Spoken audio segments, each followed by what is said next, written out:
Boa noite, amigo caminhoneiro. Estamos nós com mais um programa do Transportador, para aquele que abastece o país.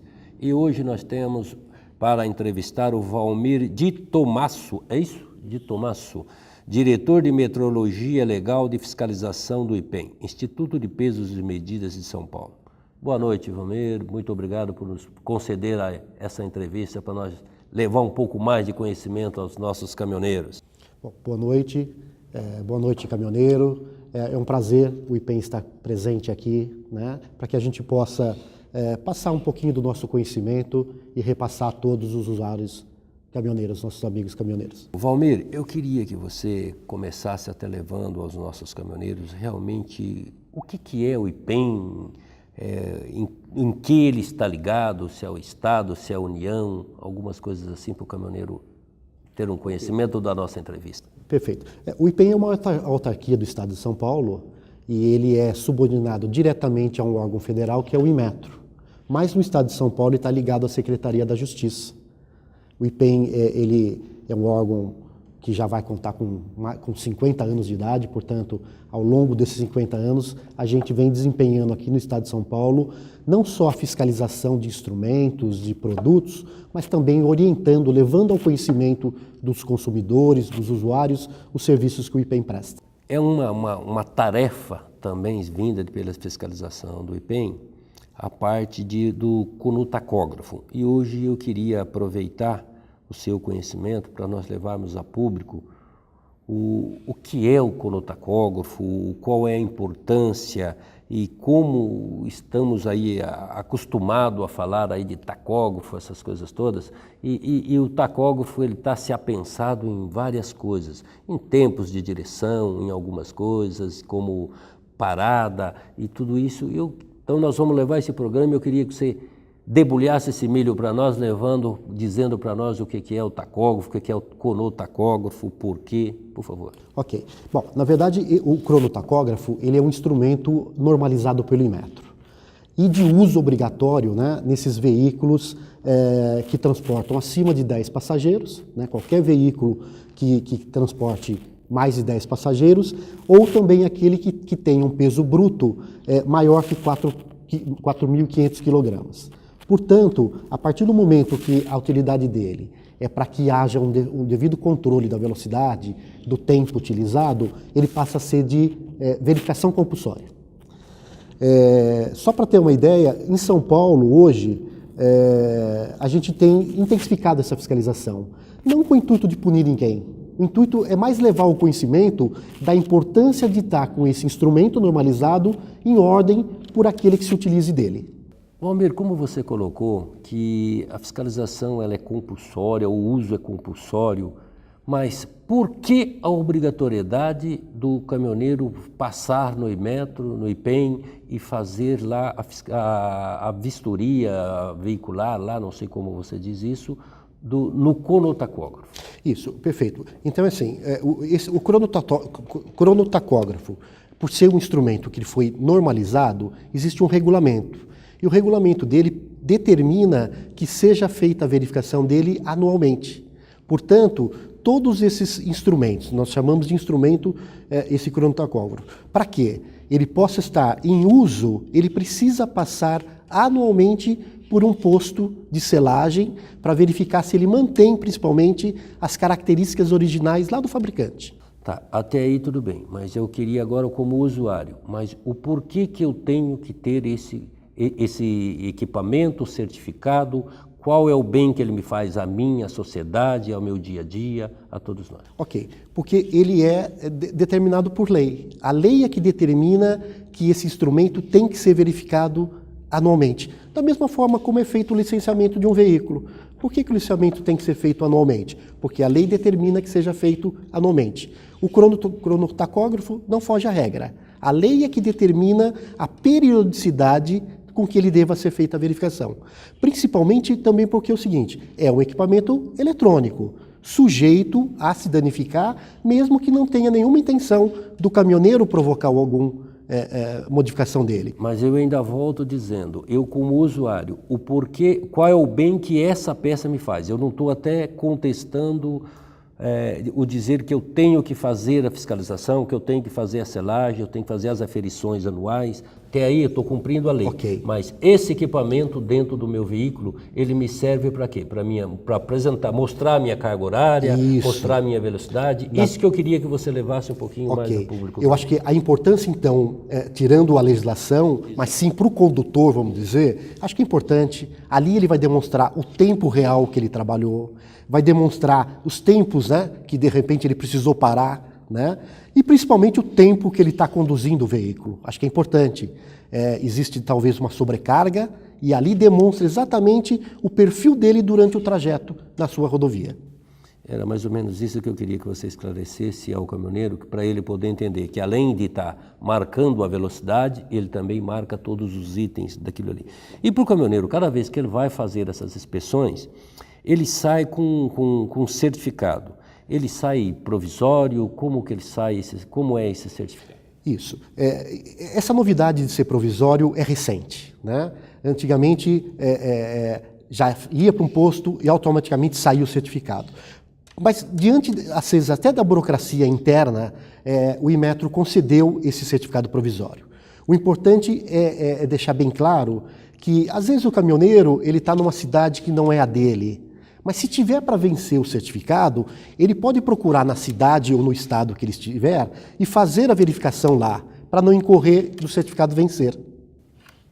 Então ele tem a possibilidade, mesmo que esteja vencendo, ele pode, ele sendo de São Paulo, ele estando na Bahia, ele pode procurar um posto na Bahia e fazer as suas certificações lá, que ele sai com um protocolo. Isso, ele já sai com um certificado que pode ser emitido no site provisoriamente, até que seja encaminhado para o Inmetro, o posto de selagem encaminha para o Inmetro, né? E a gente faz o certificado provisório. Aqui em São Paulo, por exemplo, claro, tem uma grande quantidade de postos, a facilidade talvez seja um pouco maior.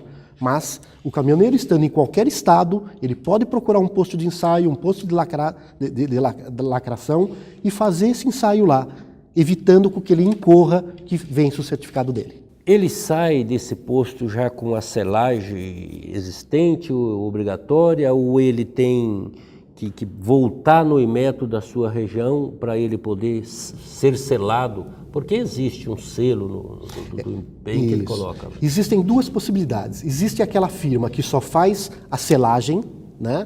Existe aquela outra modalidade que faz a selagem e o ensaio. Mas assim, uma vez o caminhoneiro, o usuário, que vá nesses postos, não há mais obrigatoriedade dele ir vir por IPEM.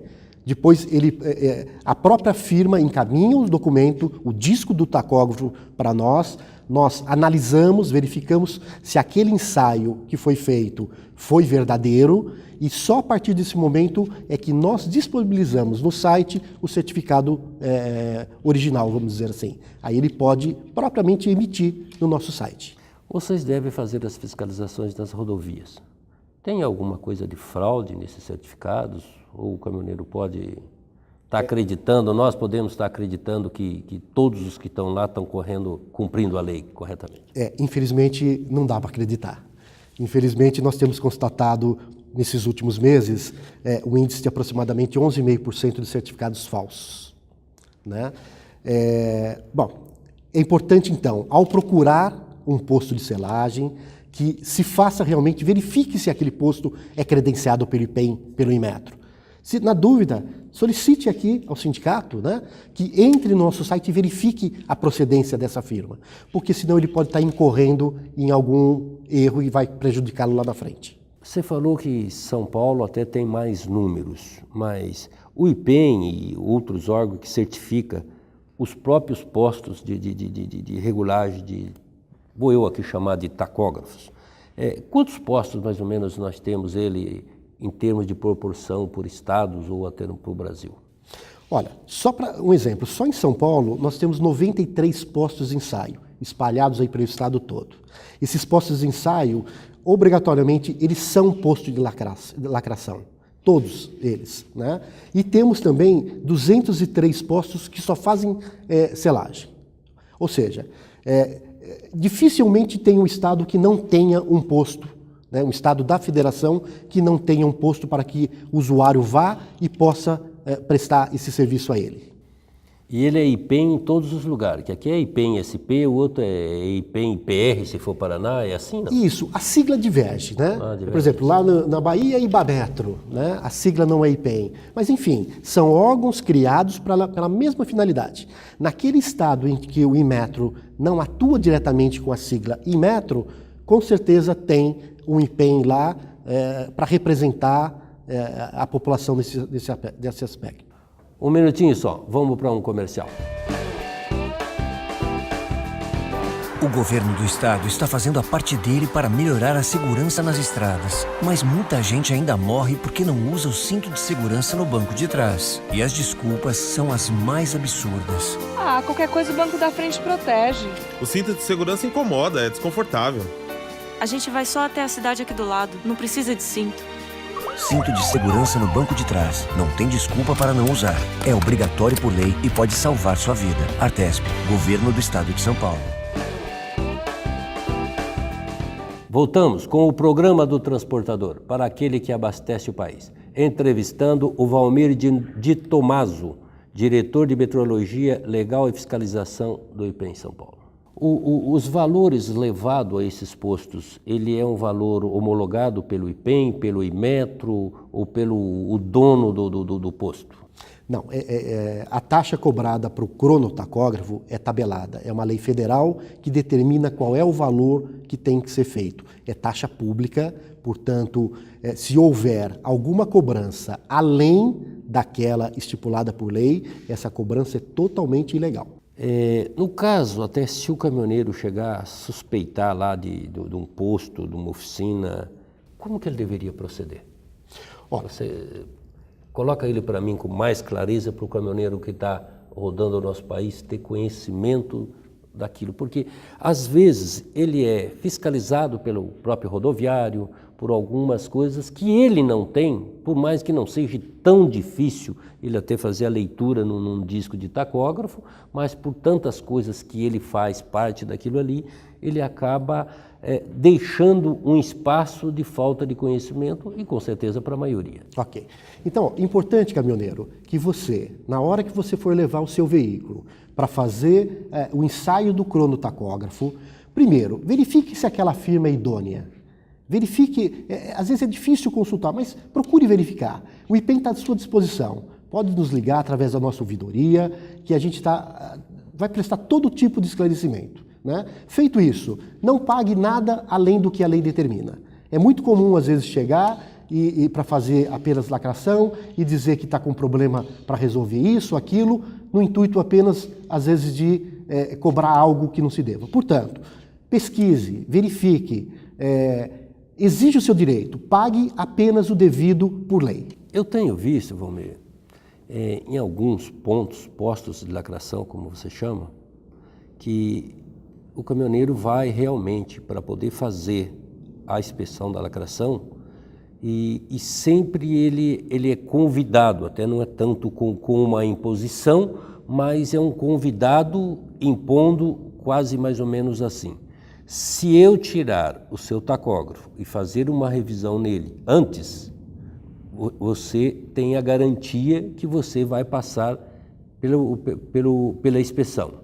Se eu não fazer, você poderá não passar pela inspeção e ter que pagar mais outra vez a mesma taxa.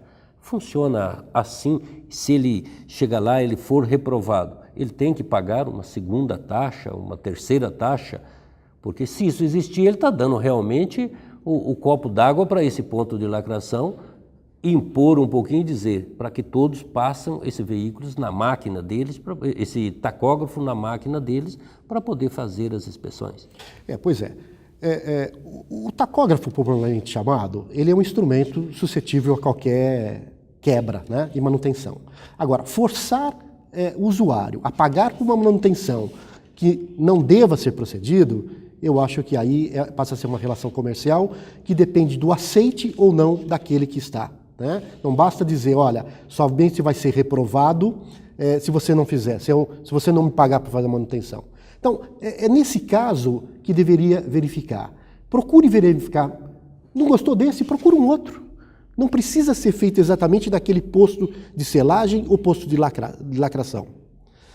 Porque às vezes, infelizmente, não só na parte do tacógrafo, mas em outros instrumentos também, a forçação de barra, vamos dizer assim, para que você pague a manutenção, porque às vezes a taxa metrológica é muito pequenininha, né? Então, assim, procure verificar. Na dúvida, deixa esse de lado, procura um outro posto e procure saber. É que nem médico.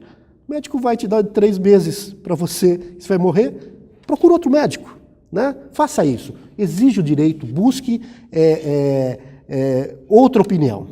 Eu acho que isso é muito importante, até para que a gente possa manter esse sistema todo em harmonia. Mas ele tem a obrigatoriedade, desde que reprovado no primeiro, ele tem que pagar a segunda taxa? Pois é, na verdade o que acontece? Os ensaios não são feitos para aprovar o instrumento. É aquela fotografia de momento. O posto vai, faz a verificação. Obviamente, se tiver alguma coisa, esses postos de lacração são postos de manutenção. Sim. Aí que talvez se aproveitem de algum momento para querer trocar uma peça que às vezes não precisa. Também aí está entre o útil e o agradável, né? Que pelo menos está perto. Ele ganha mais, além da taxa que ele tem do IPEM, do Emetro, e ganha pela prestação de serviço. Nada, nós não podemos nem nessa relação comercial colocarmos, né, alguma coisa. Mas é fato, todo instrumento reprovado, ele tem que passar por uma verificação que a gente chama após reparo. E aí que insurge do pagamento. Só que é discutível. A gente precisa verificar se isso é por conta de uma má manutenção. Às vezes foi uma má manutenção do instrumento.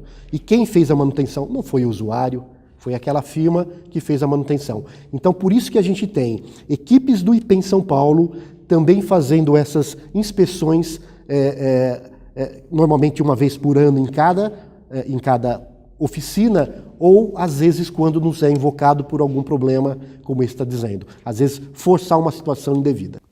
Quando nós não tínhamos o conotacógrafo, o tacógrafo era uma peça predileta ao roubo. Depois que veio o conotacógrafo, pelo menos eu tive poucos conhecimentos disso, mas chegou até a mim dizendo que esse veículo, esse aparelho roubado, ele não serve para poder estar colocando num outro veículo pós-fiscalizações ou coisas assim, e se for, ele tem como saber que foi furtado? É mais ou menos. Eu queria que você levasse isso a público para mim. Normalmente, quando chega num posto de lacração ou num posto de ensaio, e eles são orientados para isso. Em qualquer dúvida, ele não pode colocar a mão para fazer qualquer tipo de ensaio e deve comunicar, no caso o IPEM São Paulo, sobre essa possível irregularidade. Como nós possuímos um cadastro nacional, é muito fácil, às vezes, descobrir, através do número de série ou outros dados, a quem realmente pertença. Então, se de repente foi furtado e quiseram vender no mercado negro, é só nos comunicar. Nós damos muitas informações, inclusive, para a polícia aqui no estado de São Paulo, que nos questiona, nos apresenta a numeração e nós apresentamos a quem pertencia realmente esse instrumento. Então, é isso mesmo. Nos comunique que a gente faz uma vasculha no nosso banco de dados e a gente consegue verificar de quem pertencia, se for o caso. Então, o procedimento para um caminhoneiro, quando ele sofrer essa consequência de ser furtado o aparelho dele, uma das providências seria ele fazer um BO constatando isso para até que ele tenha uma prova, ele precisa comprovar depois para o IPEM que esse aparelho era dele, ou simplesmente o IPEM já tem essa opção dizendo não é dele, então eu estou entregando a ele e tudo bem. Perfeito. Feito o boletim de ocorrência, pode encaminhar para o IPEM, né? Ou se ele for num posto de serviço para fazer a instalação de um outro instrumento, a própria oficina nos encaminha. Isso facilita porque, se esse cronotacógrafo que lhe foi furtado aparecer para ser instalado no outro veículo, sem a origem, né, a comprovação de origem, ali é o momento de a gente pegar, apreender esse instrumento, apresentar à autoridade policial, né, para que ela faça a devolução ao seu legítimo proprietário. E isso ele dá opções também, ou é proibido eu comprar no mercado de usados um outro aparelho? Desde que ele tenha procedência, ele está imbuído a ser aceito? Nós não temos aquela obrigatoriedade que seja um equipamento novo, mas a gente, na dúvida, exige que ele tenha a origem, a procedência de quem ele comprou, né? Até para que a gente não possa corroborar com essa o comércio ilegal por produto de furto. Então, assim, é uma garantia também que a gente procura prestar esse serviço ao próprio usuário do instrumento.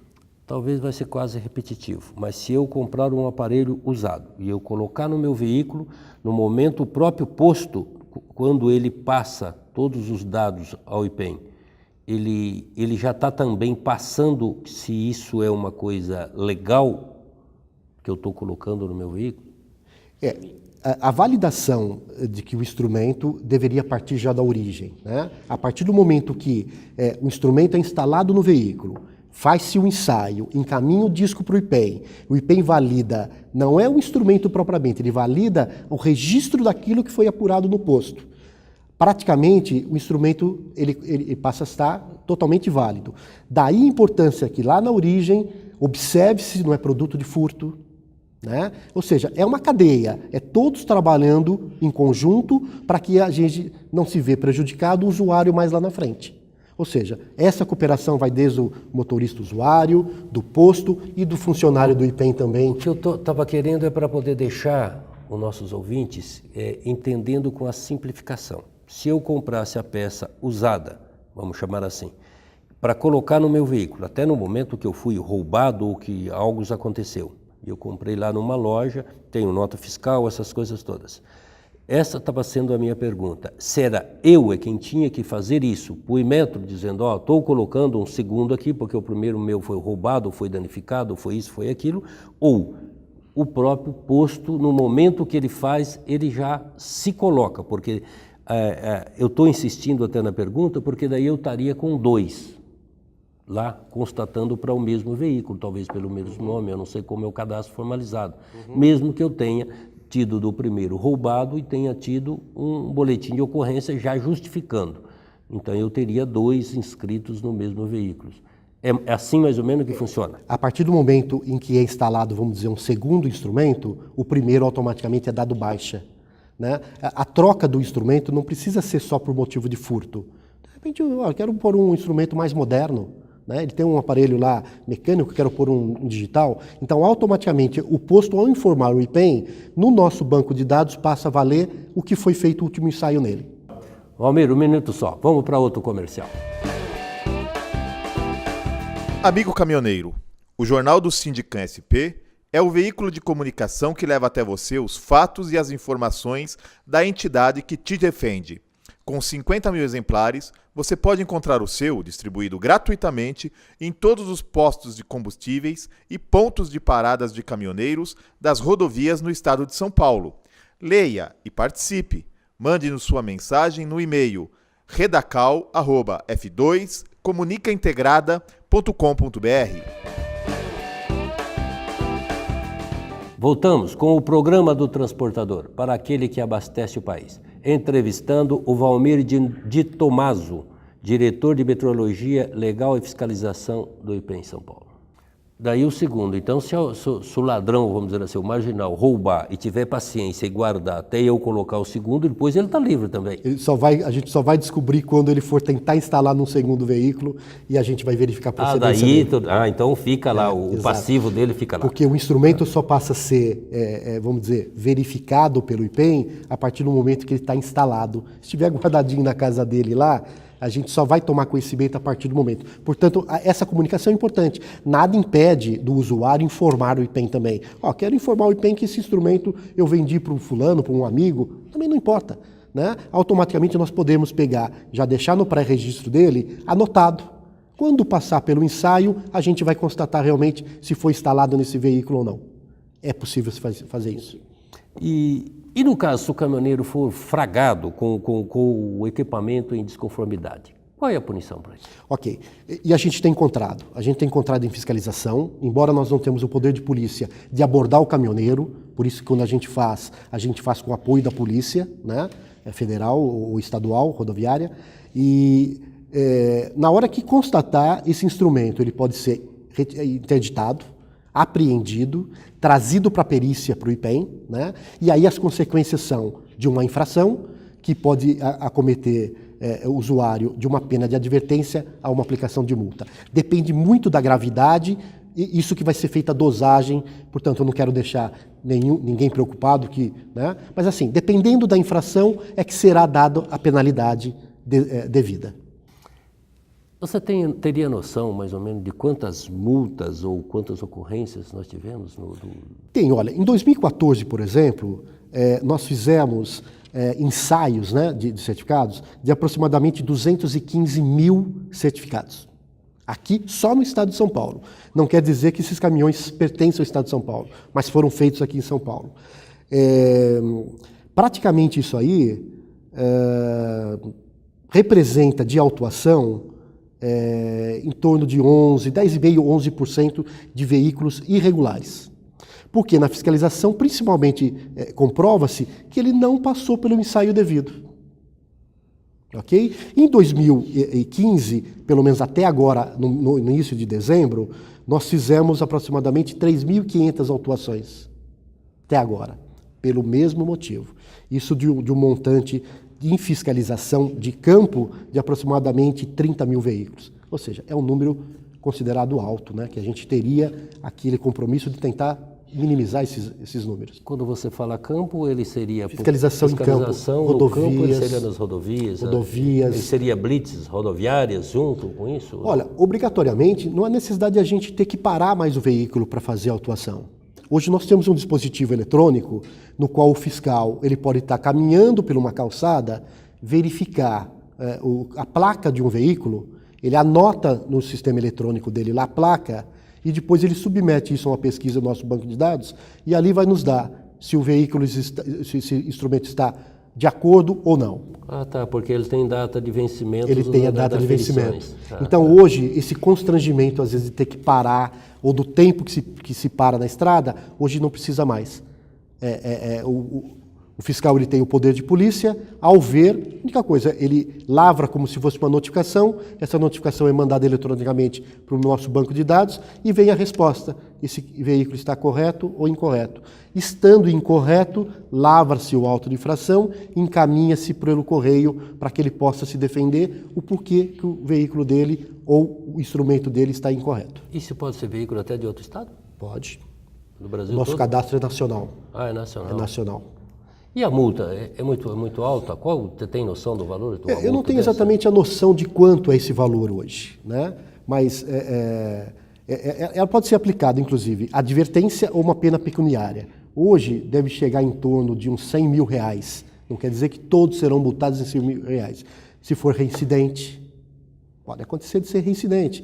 Como isso é feito de 2 em 2 anos, o crono, né? O crono ele tem que ser feito de 2 em 2 anos, portanto, o que acontece? Às vezes deixou de fazer. E lá em 2012, deixou de fazer em 2014. Desde que constatado, passa a ser reincidente. A reincidência dobra o valor da multa dele. Valmir, ele tem, no momento que ele faz a inspeção, ele tem 1 ano ou 2 anos, como você acabou de colocar, de duração disso. Se esse aparelho acontecer um defeito, porque é aparelho, no meio desse vencimento, como que o caminhoneiro poderia notar, saber, que informação você daria para isso? Pois é um tipo, talvez a falta de conhecimento não consiga fazer com que ele tenha a precisão que o instrumento dele esteja incorreto. Mas na dúvida, seja, todo aquele que se utiliza, né, que troca o seu disco regularmente, ele sabe se houve alguma incoerência. Na dúvida, ele deve procurar uma oficina credenciada. Pode ter algum defeito mecânico, elétrico, que possa estar interferindo, né? A partir do momento em que abre-se, quebra-se o lacre do instrumento, obviamente ele tem que passar por um novo ensaio.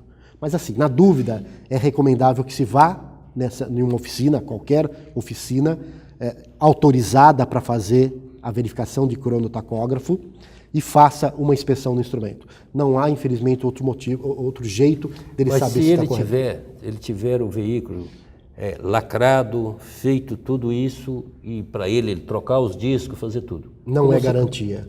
Por se tratar de um instrumento... Não, mas ele é punido, vamos dizer assim, dentro de uma fiscalização. Quando vocês fiscalizar ele pode ser punido por algum motivo desse, ou vocês conferem a primeira a data de vencimento do certificado dele? Em fiscalização não é feito o ensaio do instrumento. Você só é vê feito papel. Mais a parte de papel ensaio visual para saber se está lacrado, porque às vezes o fato de o lacre estar ali não quer dizer que esteja lacrado, né? Significa porque às vezes alguém tentou tirar, rompeu o lacre e dá uma empurradinha, ou seja, é feito apenas o ensaio visual do instrumento.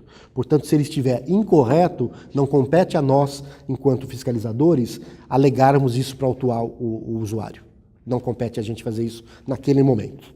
Nós sabemos aí que o IPEM também faz vistorias em balanças, em opacímetros, decibelímetros e algos, e até vai nos remédios, nas farmácias e assim por diante, enxergando toda a nossa sociedade. E eu queria ter a oportunidade de estar conversando com você a respeito um pouco de balança. Então eu queria combinar com você, se você poderia nos dar aí, numa outra data, um outro programa, um outro tempo seu, para nós podermos falar aí sobre balança, mais voltada para o caminhoneiro dentro da rodovia. Eu queria ter a sua confirmação. Nós colocamos à disposição para o dia que vocês precisarem. Estamos à disposição para poder também dirimir algumas dúvidas, para poder informar o caminhoneiro. E como nós estamos aí no finalmente em mais um programa ao fim, eu queria que você fizesse aí as suas considerações finais com os nossos ouvintes, com os nossos caminhoneiros aí, para nós poder encerrarmos mais um programa do Transportador, que é para quem abastece o país. Ok. Bom, mais uma vez, o IPEM São Paulo se coloca à disposição de você, caminhoneiro. Qualquer dúvida que tiver com relação à utilização do cronotacógrafo, temos lá a nossa ouvidoria, né, através da nossa ouvidoria, 0800 130522. Pode ser sanado qualquer dúvida, não importa. Se tiver também alguma reclamação, alguma que queira fazer, por favor, não é preciso você se identificar, né? Alguma reclamação de algum posto de serviço que tenha prestado um mau serviço, por favor, entre em contato com a nossa ouvidoria, faça a sua reclamação, seu nome vai ser preservado. Confie no IPEM, que o IPEM está para te servir. Obrigado. Terminamos mais um programa do Transportador, para aquele que abastece o país. E não poderia deixar aqui sem desejar aos nossos caminhoneiros e ouvintes o nosso feliz ano novo e um 2016 com muita saúde e paz.